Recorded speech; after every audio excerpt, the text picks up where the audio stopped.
The Adventures of Sherlock Holmes. The Adventure of the Blue Carbuncle. I had called upon my friend Sherlock Holmes upon the second morning after Christmas, with the intention of wishing him the compliments of the season.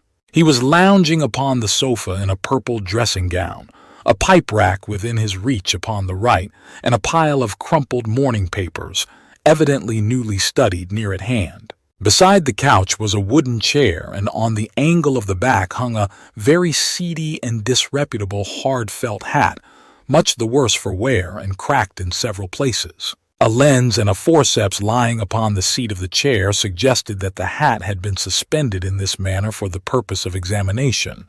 "You are engaged," said I. "Perhaps I interrupt you." "Not at all. I am glad to have a friend with whom I can discuss my results. The matter is a perfectly trivial one." He jerked his thumb in the direction of the old hat. "But there are points in connection with it which are not entirely devoid of interest and even of instruction." I seated myself in his armchair and warmed my hands before his crackling fire, for a sharp frost had set in, and the windows were thick with the ice crystals.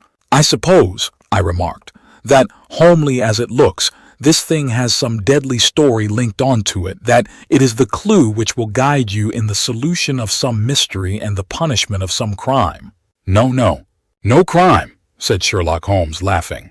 "Only one of those whimsical little incidents which will happen when you have 4 million human beings all jostling each other within the space of a few square miles. Amid the action and reaction of so dense a swarm of humanity, every possible combination of events may be expected to take place, and many a little problem will be presented which may be striking and bizarre without being criminal. We have already had experience of such. So much so," I remarked, "that of the last 6 cases which I have added to my notes, 3 have been entirely free of any legal crime." "Precisely.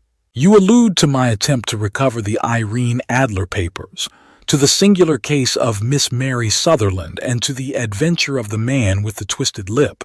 Well, I have no doubt that this small matter will fall into the same innocent category. You know Peterson, the commissionaire?" "Yes." "It is to him that this trophy belongs." "It is his hat." No, he found it. Its owner is unknown. I beg that you will look upon it not as a battered billycock, but as an intellectual problem. And first, as to how it came here. It arrived upon Christmas morning in company with a good fat goose which is, I have no doubt, roasting at this moment in front of Peterson's fire. The facts are these. About 4 o'clock on Christmas morning, Peterson, who, as you know, is a very honest fellow, was returning from some small jollification and was making his way homeward down Tottenham Court Road. In front of him he saw in the gaslight a tallish man walking with a slight stagger and carrying a white goose slung over his shoulder. As he reached the corner of Good Street, a row broke out between this stranger and a little knot of roughs. One of the latter knocked off the man's hat, on which he raised his stick to defend himself, and, swinging it over his head, smashed the shop window behind him. Peterson had rushed forward to protect the stranger from his assailants, but the man, shocked at having broken the window and seeing an official-looking person in uniform rushing towards him, dropped his goose, took to his heels, and vanished amid the labyrinth of small streets which lie at the back of Tottenham Court Road. The roughs had also fled at the appearance of Peterson, so that he was left in possession of the field of battle and also of the spoils of victory in the shape of this battered hat and a most unimpeachable Christmas goose, which surely he restored to their owner. My dear fellow, there lies the problem. It is true that for Mrs. Henry Baker was printed upon a small card which was tied to the bird's left leg, and it is also true that the initials H.B. are legible upon the lining of this hat.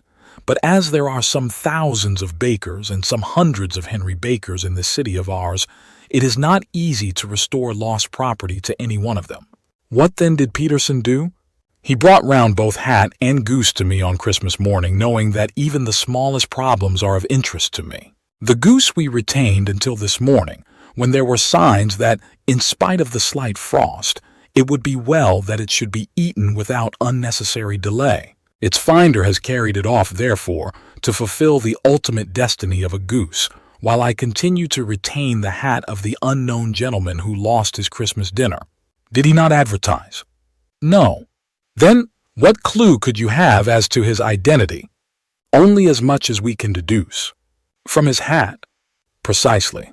But you are joking. What can you gather from this old battered felt? Here is my lens. You know my methods. What can you gather yourself as to the individuality of the man who has worn this article? I took the tattered object in my hands and turned it over rather ruefully. It was a very ordinary black hat of the usual round shape, hard and much the worse for wear. The lining had been of red silk, but was a good deal discolored.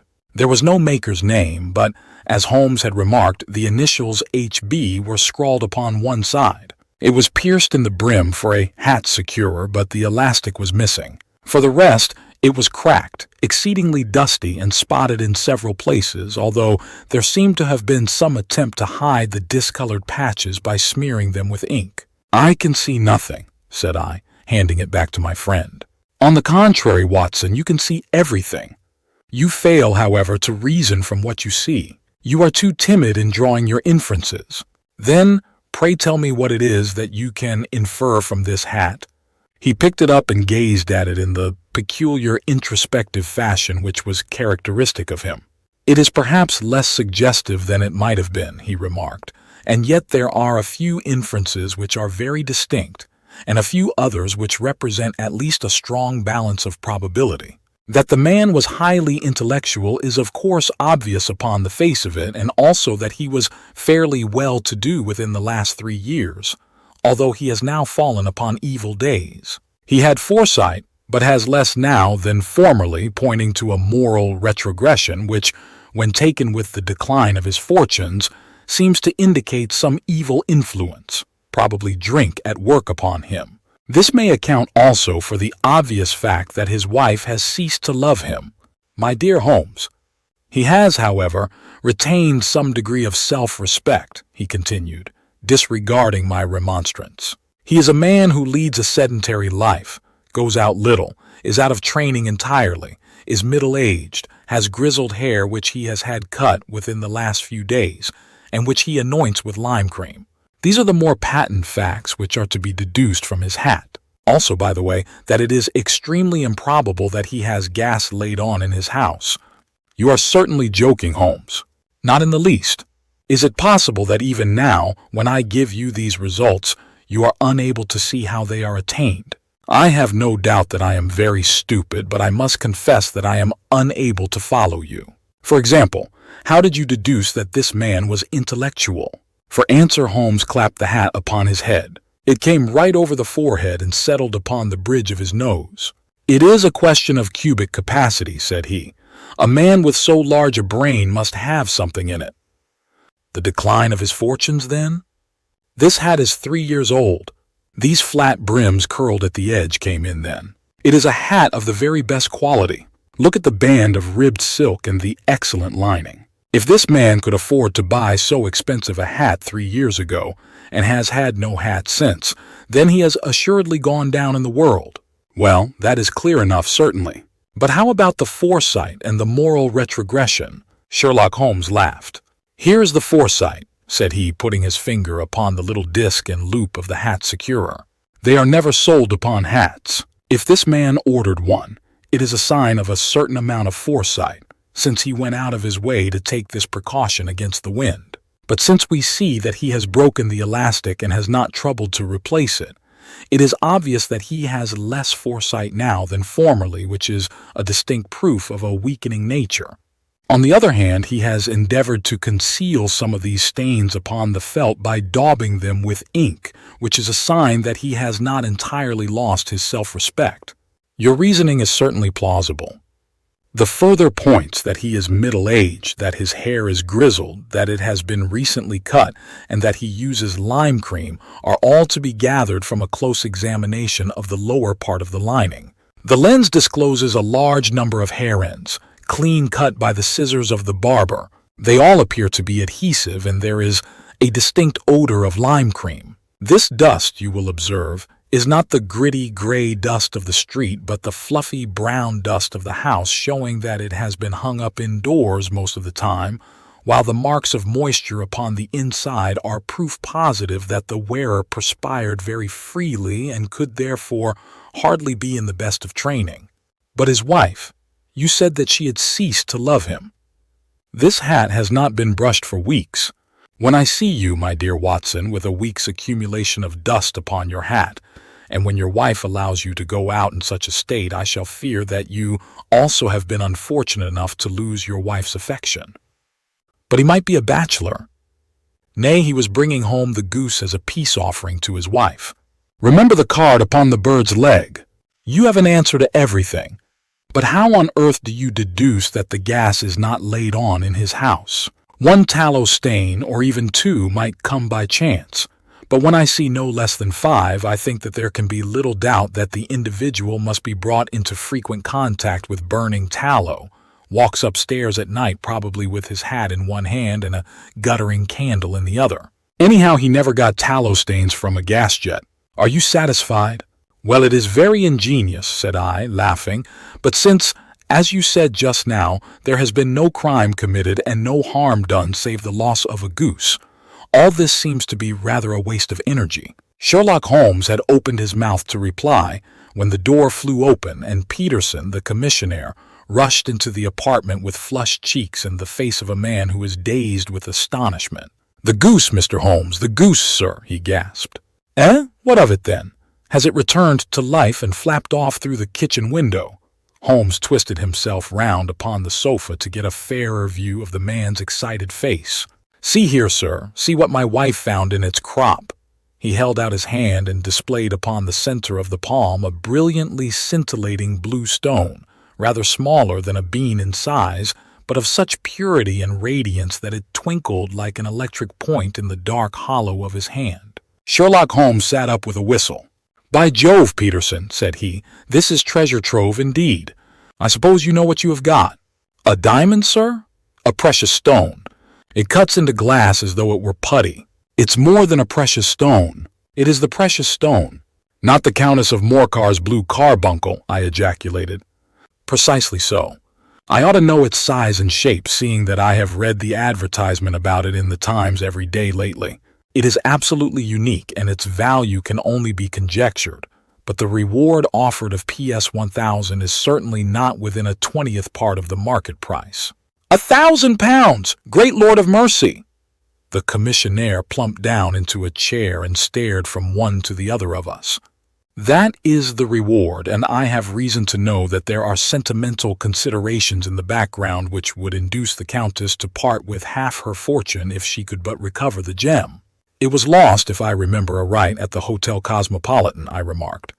"Precisely so, on December 22nd, just 5 days ago. John Horner, a plumber, was accused of having abstracted it from the lady's jewel case. The evidence against him was so strong that the case has been referred to the assizes. I have some account of the matter here, I believe."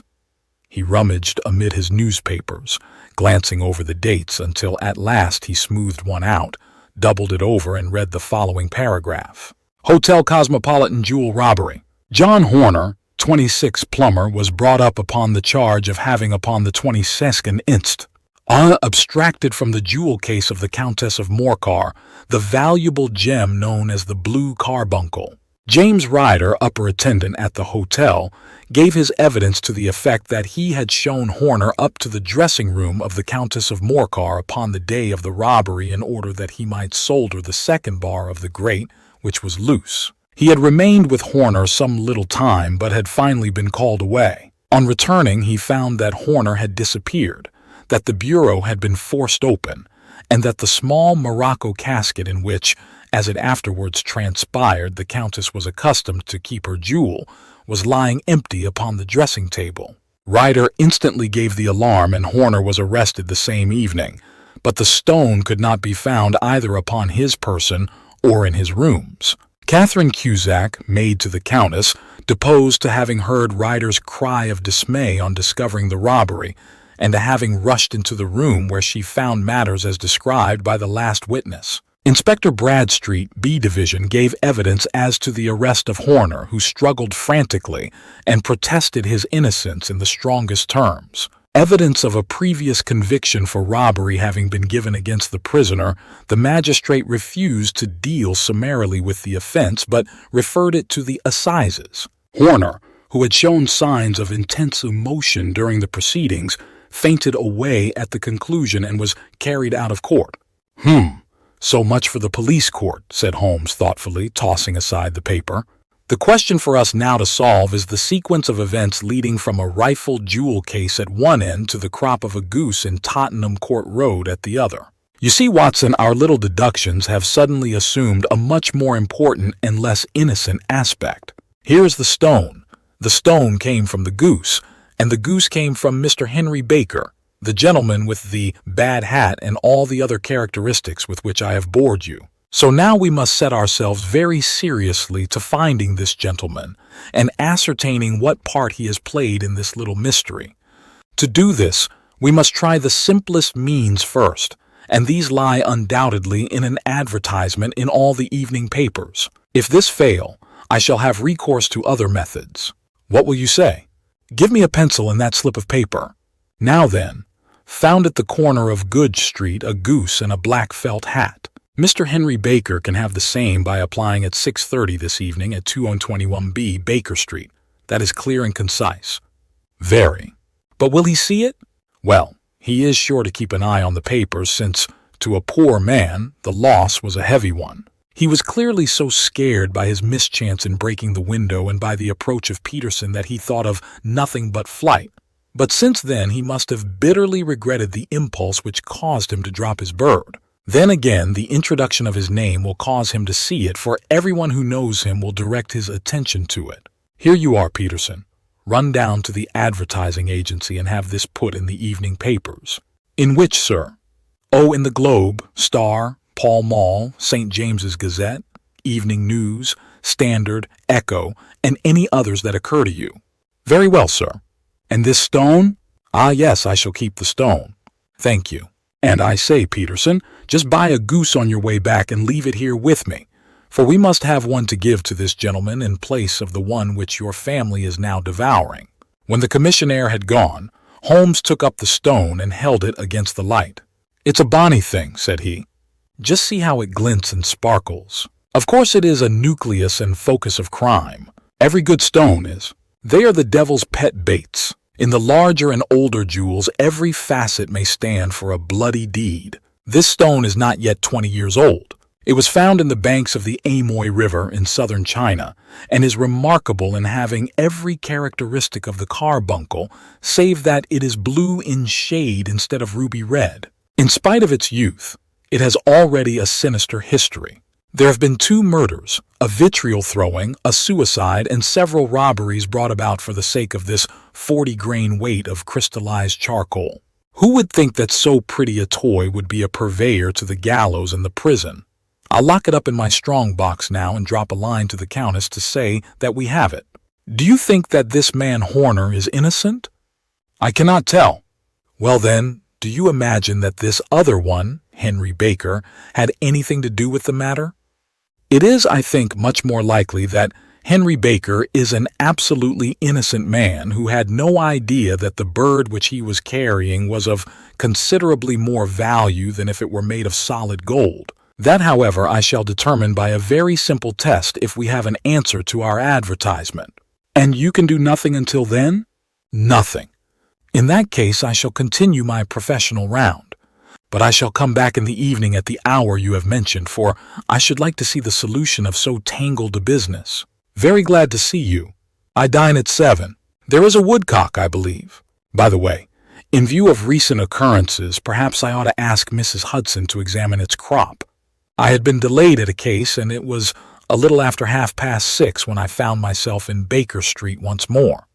As I approached the house, I saw a tall man in a Scotch bonnet with a coat which was buttoned up to his chin waiting outside in the bright semicircle which was thrown from the fanlight. Just as I arrived, the door was opened, and we were shown up together to Holmes's room. Mr. Henry Baker, I believe, said he, rising from his armchair and greeting his visitor with the easy air of geniality which he could so readily assume. Pray take this chair by the fire, Mr. Baker. It is a cold night, and I observe that your circulation is more adapted for summer than for winter. Ah, Watson, you have just come at the right time. Is that your hat, Mr. Baker? Yes, sir, that is undoubtedly my hat. He was a large man with rounded shoulders, a massive head, and a broad, intelligent face, sloping down to a pointed beard of grizzled brown. A touch of red in nose and cheeks with a slight tremor of his extended hand recalled Holmes's surmise as to his habits. His rusty black frock coat was buttoned right up in front with the collar turned up, and his lank wrists protruded from his sleeves without a sign of cuff or shirt. He spoke in a slow staccato fashion, choosing his words with care, and gave the impression generally of a man of learning and letters who had had ill usage at the hands of fortune. "We have retained these things for some days," said Holmes, "because we expected to see an advertisement from you giving your address. I am at a loss to know now why you did not advertise." Our visitor gave a rather shamefaced laugh. "Shillings have not been so plentiful with me as they once were," he remarked. "I had no doubt that the gang of roughs who assaulted me had carried off both my hat and the bird. I did not care to spend more money in a hopeless attempt at recovering them. Very naturally. By the way, about the bird, we were compelled to eat it." "To eat it!" Our visitor half rose from his chair in his excitement. "Yes, it would have been of no use to anyone had we not done so. But I presume that this other goose upon the sideboard, which is about the same weight and perfectly fresh, will answer your purpose equally well." "Oh, certainly, certainly," answered Mr. Baker with a sigh of relief. "Of course, we still have the feathers, legs, crop, and so on of your own bird, so if you wish—" The man burst into a hearty laugh. "They might be useful to me as relics of my adventure," said he. "But beyond that I can hardly see what use the disjecta membra of my late acquaintance are going to be to me. No, sir, I think that, with your permission, I will confine my attentions to the excellent bird which I perceive upon the sideboard." Sherlock Holmes glanced sharply across at me with a slight shrug of his shoulders. "There is your hat, then, and there your bird," said he. "By the way, would it bore you to tell me where you got the other one from? I am somewhat of a fowl fancier, and I have seldom seen a better grown goose." "Certainly, sir," said Baker, who had risen and tucked his newly gained property under his arm. "There are a few of us who frequent the Alpha Inn near the museum. We are to be found in the museum itself during the day, you understand. This year our good host, Windigate by name, instituted a goose club by which, on consideration of some few pence every week, we were each to receive a bird at Christmas. My pence were duly paid, and the rest is familiar to you. I am much indebted to you, sir, for a Scotch bonnet is fitted neither to my years nor my gravity." With a comical pomposity of manner he bowed solemnly to both of us and strode off upon his way. "So much for Mr. Henry Baker," said Holmes when he had closed the door behind him. "It is quite certain that he knows nothing whatever about the matter. Are you hungry, Watson?" "Not particularly." "Then I suggest that we turn our dinner into a supper and follow up this clue while it is still hot." "By all means." It was a bitter night, so we drew on our ulsters and wrapped cravats about our throats. Outside, the stars were shining coldly in a cloudless sky, and the breath of the passers-by blew out into smoke like so many pistol shots. Our footfalls rang out crisply and loudly as we swung through the Doctor's Quarter, Wimpole Street, Harley Street, and so through Wigmore Street into Oxford Street. In a quarter of an hour we were in Bloomsbury at the Alpha Inn, which is a small public house at the corner of one of the streets which runs down into Holborn. Holmes pushed open the door of the private bar and ordered 2 glasses of beer from the ruddy-faced, white-aproned landlord. "Your beer should be excellent if it is as good as your geese," said he. "My geese?" The man seemed surprised. "Yes, I was speaking only half an hour ago to Mr. Henry Baker, who was a member of your goose club." "Ah, yes, I see. But you see, sir, them's not our geese." "Indeed, whose then?" "Well, I got the 2 dozen from a salesman in Covent Garden." "Indeed, I know some of them." "Which was it?" "Breckenridge is his name." "Ah, I don't know him." "Well, here's your good health, landlord, and prosperity to your house. Good night. Now for Mr. Breckenridge," he continued, buttoning up his coat as we came out into the frosty air. Remember, Watson, that though we have so homely a thing as a goose at one end of this chain, we have at the other a man who will certainly get 7 years penal servitude unless we can establish his innocence. It is possible that our inquiry may but confirm his guilt, but in any case, we have a line of investigation which has been missed by the police and which a singular chance has placed in our hands. Let us follow it out to the bitter end. Faces to the south, then, in quick march. We passed across Holborn down Endell Street and so through a zigzag of slums to Covent Garden Market. One of the largest stalls bore the name of Breckenridge upon it, and the proprietor, a horsey-looking man with a sharp face and trim side whiskers, was helping a boy to put up the shutters. "Good evening." "It's a cold night," said Holmes. The salesman nodded and shot a questioning glance at my companion. "Sold out of geese, I see," continued Holmes, pointing at the bare slabs of marble. "Let you have 500 tomorrow morning." "That's no good." "Well, there are some on the stall with the gas flare." "Ah, but I was recommended to you." "Who by?" "The landlord of the Alpha." "Oh yes, I sent him a couple of dozen." "Fine birds they were too. Now where did you get them from?" To my surprise, the question provoked a burst of anger from the salesman. "Now then, mister," said he, with his head cocked and his arms akimbo, "what are you driving at? Let's have it straight now." "It is straight enough. I should like to know who sold you the geese which you supplied to the Alpha." "Well, then, I shan't tell you." "So now—" "Oh, it is a matter of no importance, but I don't know why you should be so warm over such a trifle." "Warm? You'd be as warm, maybe, if you were as pestered as I am. When I pay good money for a good article, there should be an end of the business. But it's, where are the geese? And who did you sell the geese to? And what will you take for the geese? One would think they were the only geese in the world to hear the fuss that is made over them." "Well, I have no connection with any other people who have been making inquiries," said Holmes carelessly. "If you won't tell us the bet is off, that is all. But I'm always ready to back my opinion on a matter of fowls, and I have a fiver on it that the bird I ate is country bred." "Well, then, you've lost your fiver, for it's town bred," snapped the salesman. "It's nothing of the kind." "I say it is." "I don't believe it. Do you think you know more about fowls than I, who have handled them ever since I was a nipper? I tell you, all those birds that went to the Alpha were town bred." "You'll never persuade me to believe that." "Will you bet, then?" "It's merely taking your money, for I know that I am right. But I'll have a sovereign on with you, just to teach you not to be obstinate." The salesman chuckled grimly. "Bring me the books, Bill," said he. The small boy brought round a small, thin volume and a great, greasy-backed one, laying them out together beneath the hanging lamp. "Now then, Mr. Coxswain," said the salesman, "I thought that I was out of geese, but before I finish you'll find that there is still one left in my shop. You see this little book? Well, that's the list of the folk from whom I buy. Do you see? Well then, here on this page are the country folk, and the numbers after their names are where their accounts are in the big ledger. Now then, you see this other page in red ink? Well, that is a list of my town suppliers. Now look at that third name. Just read it out to me."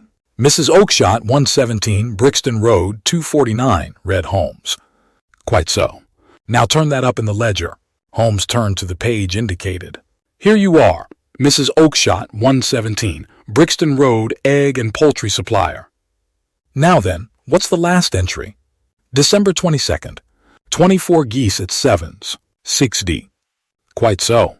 There you are. And underneath? Sold to Mr. Windigate of the Alpha at 12s. What have you to say now?" Sherlock Holmes looked deeply chagrined. He drew a sovereign from his pocket and threw it down upon the slab, turning away with the air of a man whose disgust is too deep for words. A few yards off he stopped under a lamp-post and laughed in the hearty, noiseless fashion which was peculiar to him. "When you see a man with whiskers of that cut and the pink un protruding out of his pocket, you can always draw him by a bet," said he. "I dare say that if I had put PS 100 down in front of him, that man would not have given me such complete information as was drawn from him by the idea that he was doing me on a wager. Well, Watson, we are, I fancy, nearing the end of our quest, and the only point which remains to be determined is whether we should go on to this Mrs. Oakshott tonight or whether we should reserve it for tomorrow. It is clear from what that surly fellow said that there are others besides ourselves who are anxious about the matter, and I should—" His remarks were suddenly cut short by a loud hubbub which broke out from the stall which we had just left.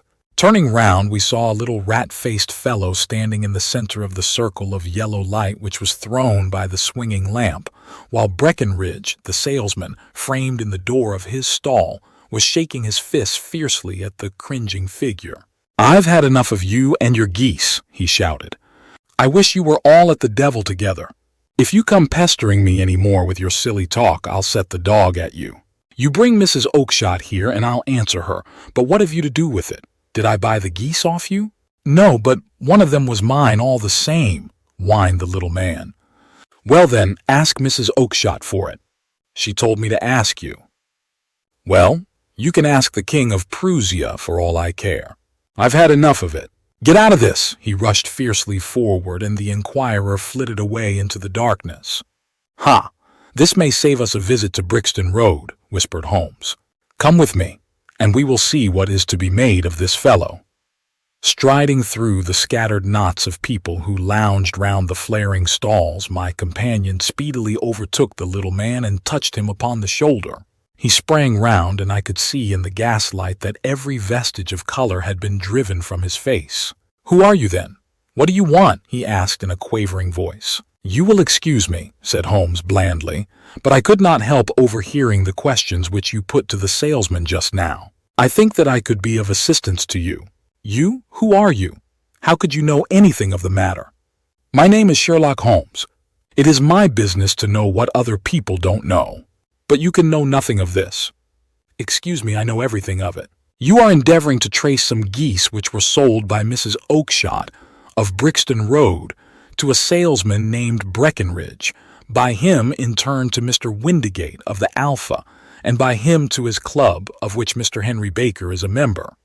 "Oh, sir, you are the very man whom I have longed to meet," cried the little fellow with outstretched hands and quivering fingers. "I can hardly explain to you how interested I am in this matter." Sherlock Holmes hailed a four-wheeler which was passing.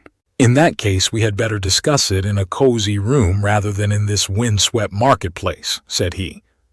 "But pray tell me before we go farther who it is that I have the pleasure of assisting." The man hesitated for an instant. "My name is John Robinson," he answered with a sidelong glance. No, the real name," said Holmes sweetly. "It is always awkward doing business with an alias." A flush sprang to the white cheeks of the stranger. "Well then," said he, "my real name is James Ryder." "Precisely so. Head attendant at the Hotel Cosmopolitan. Pray step into the cab, and I shall soon be able to tell you everything which you would wish to know." The little man stood glancing from one to the other of us with half-frightened, half-hopeful eyes, as one who is not sure whether he is on the verge of a windfall or of a catastrophe. Then he stepped into the cab, and in half an hour we were back in the sitting-room at Baker Street. Nothing had been said during our drive, but the high, thin breathing of our new companion and the claspings and unclaspings of his hands spoke of the nervous tension within him. "Here we are," said Holmes cheerily as we filed into the room. "The fire looks very seasonable in this weather. You look cold, Mr. Ryder. Pray take the basket chair. I will just put on my slippers before we settle this little matter of yours. Now then, you want to know what became of those geese?" "Yes, sir. Or rather, I fancy, of that goose. It was one bird, I imagine, in which you were interested. White, with a black bar across the tail." Ryder quivered with emotion. "Oh, sir," he cried, "can you tell me where it went to?" "It came here." "Here?" "Yes, and a most remarkable bird it proved. I don't wonder that you should take an interest in it. It laid an egg after it was dead, the bonniest, brightest little blue egg that ever was seen. I have it here in my museum." Our visitor staggered to his feet and clutched the mantelpiece with his right hand. Holmes unlocked his strong-box and held up the Blue Carbuncle, which shone out like a star, with a cold, brilliant, many-pointed radiance. Ryder stood glaring with a drawn face, uncertain whether to claim or to disown it.